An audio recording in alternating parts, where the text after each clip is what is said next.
এই অংশটুকু যুবক যুবতীরা খুব ভালো করে শুনেন। দিনী বোন, যাদের বয়স হায়েজ হয়ে গেছে, যাদের হায়েজ হয়েছে, এখান থেকে শুরু করে সবাই, যারা বালেগ হয়েছে আমরা ছেলেরা, সবাই ভালো করে কথাটা শুনেন। বাংলাদেশে পিছন থেকে একটা নতুন সমস্যা রাইজ করতেছে। সমস্যাটা হচ্ছে, এমনিতেই আমাদের ছেলে মেয়েদের মধ্যে হারাম সম্পর্ক ছিল। এর স্কুলে, কলেজে, বিশ্ববিদ্যালয়ে যাচ্ছে, ফ্রি মিক্সিং এ পড়াশোনা করছে, বাসায় পর্ন দেখছে, ওখানে গিয়ে মেয়ের সাথে হারাম সম্পর্ক হচ্ছে, তারপরে প্রেমের সম্পর্কের নামে জেনা হয়ে যাচ্ছে, জেনা হওয়ার পরে ছেঁকা খেয়ে মাদক, তারপরে গান বাজনা, বাদ্যযন্ত্র ইত্যাদি ইত্যাদি, জীবনটা শেষ।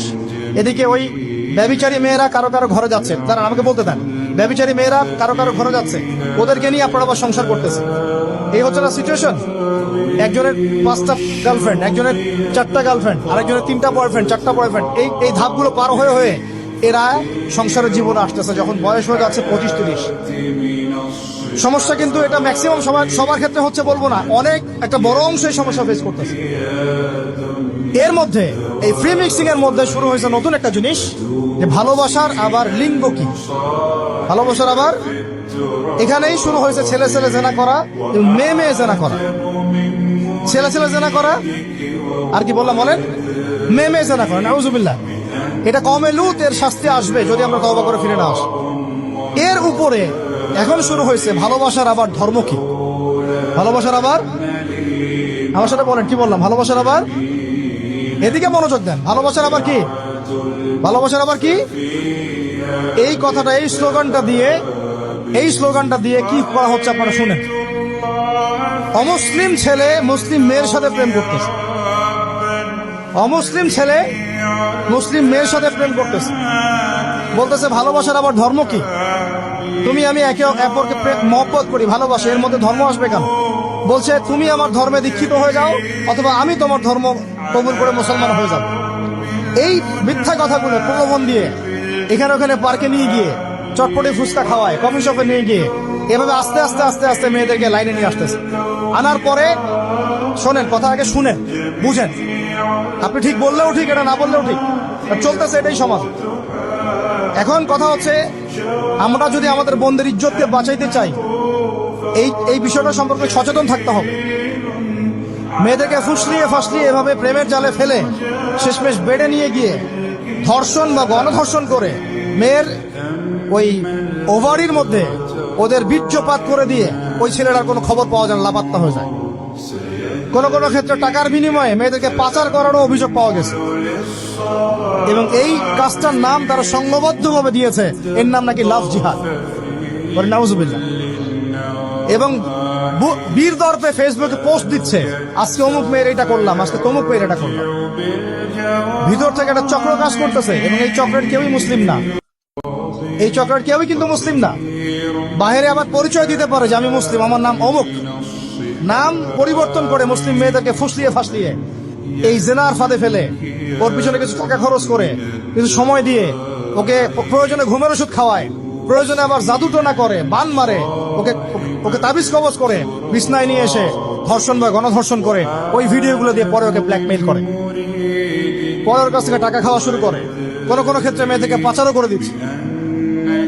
আমাদের মেয়েদেরকে বলতেছি, কোনো অবস্থাতেই কোনো মুসলমান ছেলের সাথেও কোনো অবৈধ সম্পর্কে যাবেন না।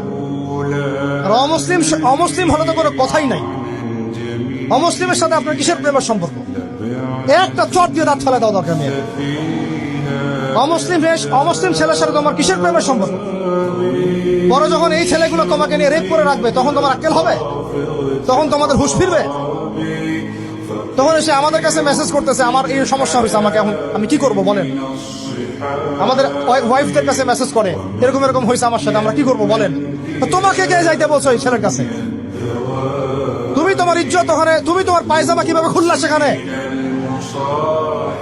আর কিভাবে বলবো বলেন? তুমি একজন মুসলিম ঘরের মেয়ে, তোমার ইজ্জতের দাম নাই, তোমার সম্মানের দাম নাই, তোমার ইজ্জত আবরুর দাম নাই। তুমি কেমন করে নগ্ন হয়ে বাইরে ঘুরতে পারো? তুমি কেমন করে একটা অমুসলিম ছেলের সাথে প্রেমের সম্পর্ক করতে পারো? কিভাবে তুমি একটা অমুসলিম ছেলের সাথে বেড়ে যেতে পারো? তার সামনে তোমার পায়জামা কেমন করে খুলতে পারো তুমি? আমার ল্যাঙ্গুয়েজ আপনি রাগ করেন না। খুবই ফেড আপ এদের উপরে। একটা মেয়ে একটা মুসলিম ছেলের কাছেই তো যাইতে পারবে না অবৈধভাবে। যাইতে হইলে তোমার শর্ত তিনটা: বিয়ে করতে হবে, বালেগ হইতে হবে, সাক্ষী থাকতে হবে, মোহর দিতে হবে, তারপর যাইতে পারবে। মুসলিম তো মুসলিম করতে করতে এখন অমুসলিমদের সাথে প্রেম করা শুরু করছো। আর যখন অমুসলিমদের দ্বারা তোমরা ধর্ষিত হচ্ছ, তোমাদেরকে পাচার করতেছে, তখন বলে এসে আমাদের কাছে চিঠি লেখো যে আমরা এখন কি করব। এদের কি ভাইয়া নাই? বাসায় কি বাবা নাই? বাসায় ভাই নাই? এই চক্র থেকে সাবধান থাকেন। আর আমাদের সমাজে যারা দায়িত্বশীল, রাষ্ট্রের যারা দায়িত্বশীল, যারা উপরের লেভেলে আছেন, এই বিষয়গুলোর উপর কঠিন দৃষ্টি দেওয়ার জন্য আমি রিকোয়েস্ট করব। আমরা কিন্তু কোনো ধর্মের মানুষের সাথে কোনো দ্বন্দ্ব চাই না। চাই আমরা যে 50-60 বছর থেকে একসাথে বসবাস করতেছি, আমরা কি কোনোদিন কারোর সাথে মারামারি করছি? কোনোদিন দেখছেন যে খ্রিস্টান মুসলিম মারামারি হচ্ছে, ইহুদি মুসলিম মারামারি হচ্ছে বাংলাদেশে, হিন্দু মুসলিম মারামারি হচ্ছে বাংলাদেশে? দেখেছেন কখনো? এখন কি নতুন করে শুরু হলো এগুলা? আল্লাহ রাব্বুল আলামিন আমাদের দ্বীনি ভাইদেরকে বুঝদান করেন, বোনদেরকে বুঝদান করেন। কোন অবস্থাতেই মেয়েদেরকে আপনি এভাবে ছেড়ে দিয়েন না বাইরে। কোন অবস্থাতেই একটা মেয়ের হাতে অকালে মোবাইল ফোন তুলে দিয়েন না। কোথায় যাচ্ছে খোঁজ রাখেন, কার সাথে মিশছে খোঁজ রাখেন। একটা বাড়ির সম্মান নষ্ট হয়ে গেলে কখনো ফিরে আসে না। একটা মেয়েকে অপহরণ করেছিল রাজা দাহির, মুসলিম মেয়েকে।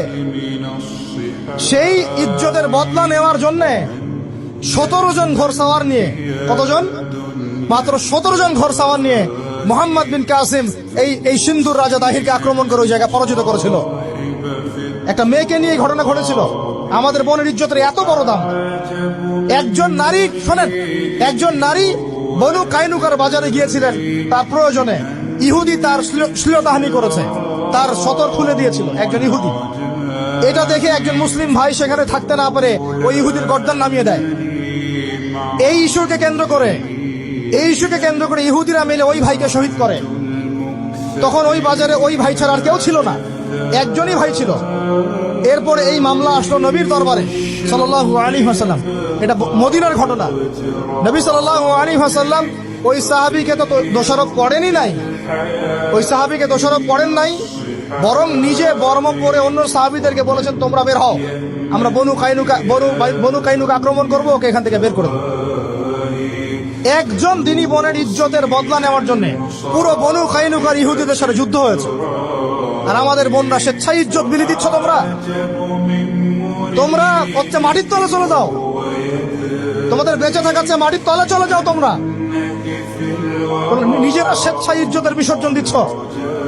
আমি ইয়াং ছেলে পেলেদেরকে বলছি, ভাই, আমরা আসছি আল্লাহর ইবাদত করতে, এখানে আল্লাহর দিনকে জিন্দা করতে, আল্লাহর দিনকে সমাজে কায়েম করতে। জিনার সাথে আমাদের কি সম্পর্ক থাকতে পারে? পর্নের সাথে আপনার কি সম্পর্ক থাকতে পারে? আপনার আমার এরকম হারাম সম্পর্কের সাথে কি সম্পর্ক থাকতে পারে?